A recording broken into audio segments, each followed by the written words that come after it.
கிறிஸ்துவுக்கு அன்பானவர்களே, இந்த நாளுக்காக ஆண்டவரை ஸ்தோத்தரிக்கிறேன். இந்த நாள் வேதத்துக்கு ஆதாரமாக 1 சாமுவேல் 14ஆம் அதிகாரம் 6ஆம் வசனம். கொஞ்சம் பேர் கொண்டாது அநேக பேரை கொண்டாது ஆண்டவர் என்ன பண்ணுகிறார்? ரட்சிக்க வல்லவராய் இருக்கிறார் என்று சொல்லி யோனத்தான் சொல்லுகிறான். சவுலுடைய மகன் யோனத்தான் கொஞ்சம் பேராக கொண்டாவது அநேக பேரை கொண்டாவது ஆண்டவர் ரட்சிக்க வல்லவராய் இருக்கிறார். பெலிஸ்தர் படை ஒரு பக்கம் இருக்கிறது, இஸ்ரேல் படை ஒரு பக்கம், எகிப்து படங்க, எபிரேயர் படங்க, இஸ்ரேல் படங்க இருக்கிறது. அப்போ பாருங்க, தன் வேலைக்காரனை நோக்கி கூப்பிடுகிறான். வாங்கி ஆண்டவர் கொஞ்சம் பேரை கொண்டாவது என்ன பண்ணுகிறார்? ரட்சிக்க வல்லவராய் இருக்கிறார். நம்ம கொஞ்சம் பேர் தானே இருக்கோம் அப்படின்லாம் பயப்படக்கூடாது. யோனத்தான் பாருங்க, அவ்வளோ தைரியமாக தன் வேலைக்காரர் 2 பேரை கொண்டு கிட்டத்தட்ட அநேகரை அவன் என்ன பண்ணுனான்? அந்த பெலிஸ்தரை முறியடித்தான், வெட்டி அவனை அநேகரை வெட்டி தீர்த்தான் என்று வேதத்தில் பார்க்குறோம். அப்போ நாம் சில வேலையில் நம்மகிட்ட கொஞ்சம் தானே இருக்குது, கொஞ்சம் பேர் தானே இருக்கோம் அப்படிலாம் நினைக்கக்கூடாது.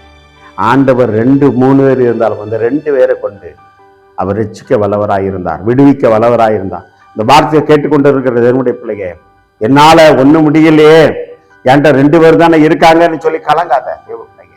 ஆண்டவர் கொஞ்சம் பேரை கொண்டாது அநேக பேரை கொண்டாரு, அதிசயங்களை அற்புதங்களை செய்வார். அவரால் கூடாத காரியங்கள் ஒன்றுமில்லை. யோனத்தானை கொண்டு அப்பேற்பட்ட காரியங்களை செய்தார்.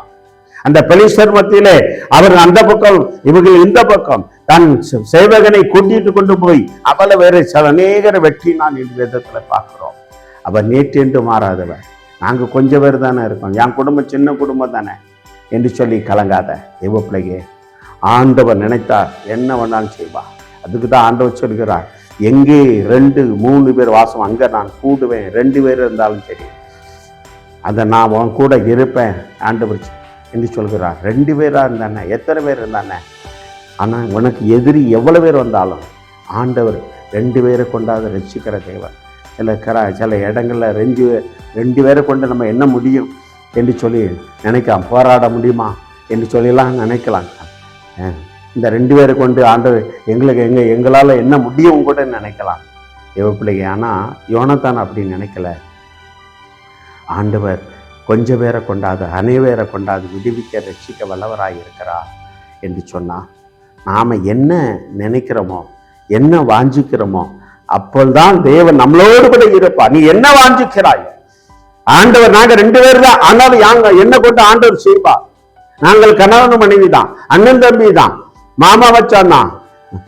தேவப்பிள்ளை இப்படி நீ 2 ஊழியர் தான் இருக்கோம் அப்படி சொல்லி கொண்டிருந்தாலும் ஆண்டவர் உங்களை கொண்டு அநேகரை ரட்சிக்க வல்லவராக இருக்கிறார்.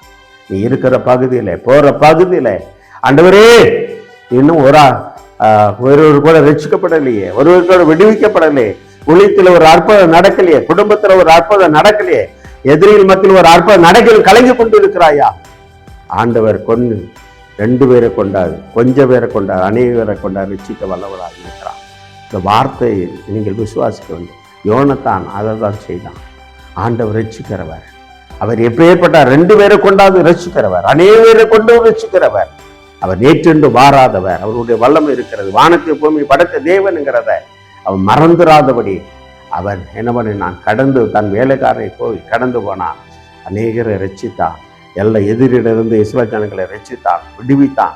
எல்லா எதிரியெல்லாம் கட்டு போகத்தக்க எல்லாரும் வெட்டி தள்ளி நான் தேவைப்படுகிறேன்.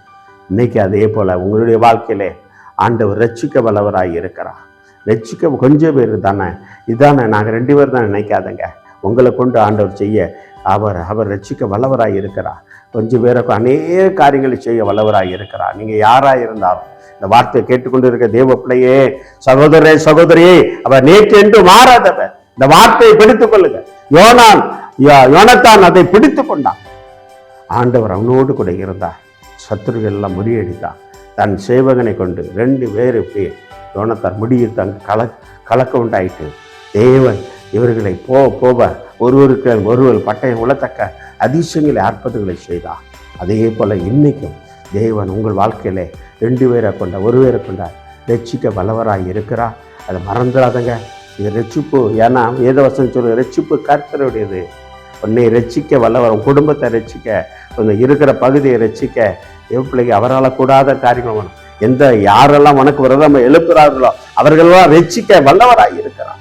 அவர் நேற்று என்று மாறாத தேவன்.